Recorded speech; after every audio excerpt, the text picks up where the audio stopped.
اعوذ باللہ من الشیطان الرجیم بسم اللہ الرحمن الرحیم۔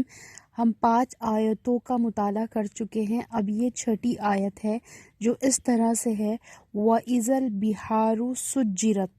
وَإِذَا الْبِحَارُ سُجِّرَتْ ترجمہ، اور جب سمندر بھڑکا دیے جائیں گے۔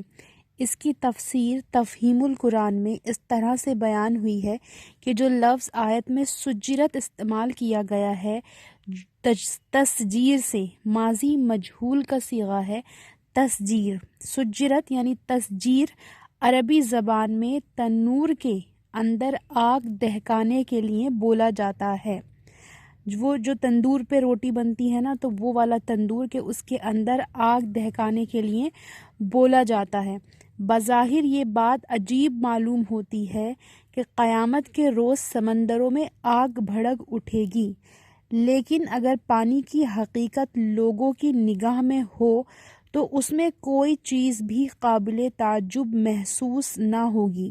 یہ سراسر اللہ تعالیٰ کا معجزہ ہے کہ اس نے آکسیجن اور ہائیڈروجن، 2 ایسی گیسوں کو باہم ملایا جن میں سے ایک آگ بھڑکانے والی اور دوسری بھڑک اٹھنے والی ہے، اور ان دونوں کی ترکیب سے پانی جیسا مادہ پیدا کیا جو آگ بجھانے والا ہے۔ اللہ کی قدرت کا ایک اشارہ اس بات کے لیے بالکل کافی ہے کہ وہ پانی کی اس ترکیب کو بدل ڈالے اور یہ دونوں گیسیں ایک دوسرے سے الگ ہو کر بھڑکنے اور بھڑکانے میں مشغول ہو جائیں، جو ان کی اصل بنیادی خاصیت ہے۔ اب معارف القرآن میں وَإِذَا الْبِحَارُ سُجِّرَتْ کی تشریح جو ہے اس طرح سے بیان ہوئی ہے کہ سجرت تسجیر سے مشتق ہے، جس کے معنی آگ لگانے اور بھڑکانے کے بھی آتے ہیں۔ حضرت ابن عباس نے اس جگہ یہی معنی لیے ہیں اور اس کے معنی بھر دینے کے بعد آتے ہیں، اور گڈمٹ خلط ملت کر دینے کے بھی بعض ائمہ تفسیر نے یہی معنی لیے ہیں، اور حقیقت یہ ہے کہ ان میں کوئی اختلاف نہیں۔ پہلے سمندر اور میٹھے دریاؤں کو ایک کر دیا جائے گا، درمیان کی رکاوٹیں ختم کر دی جائیں گی، جس سے دریائے شور اور شیریں دریاؤں کے پانی خلط ملت ہو جائیں گے، یعنی مل جائیں گے آپس میں، اور زیادہ بھی ہو جائے گا پانی۔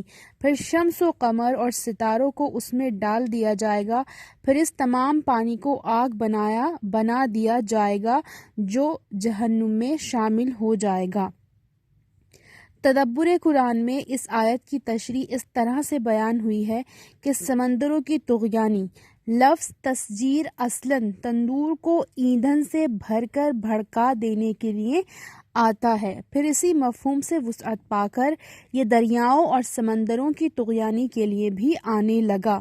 دریا جب بے قابو ہو کر اپنے حدود سے باہر نکل پڑیں اور زمین پر پھیل جائیں تو اس حالت کی تعبیر کے لیے یہ ایک معروف لفظ ہے۔ معروف یعنی جانا پہچانا، مشہور، فیمس لفظ ہے، اور اس معنی کو ادا کرنے کے لیے لفظ تفجیرن بھی آیا ہے۔ چنانچہ بعد والی سورہ میں جو اس کے تمام سورہ ہے، یہی بات وَإِذَا الْبِحَارُ فُجِّرَتْ کے الفاظ سے تعبیر فرمائی گئی ہے۔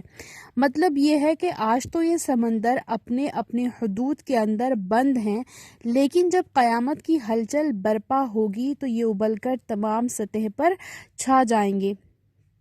آسان قرآن میں اس کی تفسیر اس طرح سے بیان ہوئی ہے کہ سمندروں کے بھڑکانے کا مطلب یہ بھی ہو سکتا ہے کہ ان میں طغیانی آ جائے گی اور دریا سمندر آپس میں مل کر ایک ہو جائیں گے، اور یہ مطلب بھی ممکن ہے کہ ان کا پانی خشک ہو جائے گا اور ان میں آگ لگا دی جائے گی۔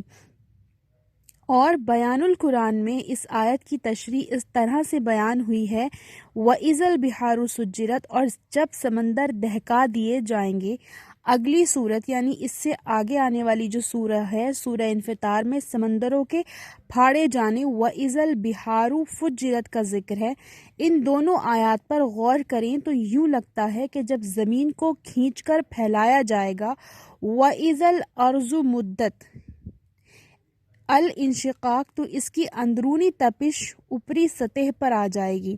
چنانچہ دہکتے ہوئے لاوے کے عین اوپر سمندر ابل رہے ہوں گے، اور اس طرح سمندروں کا پانی بخارات بن کر ہوا میں تحلیل ہو جائے گا۔ یہ ایک آیت کی تشریح ہے وَإِذَا الْبِحَارُ سُجِّرَتْ کی۔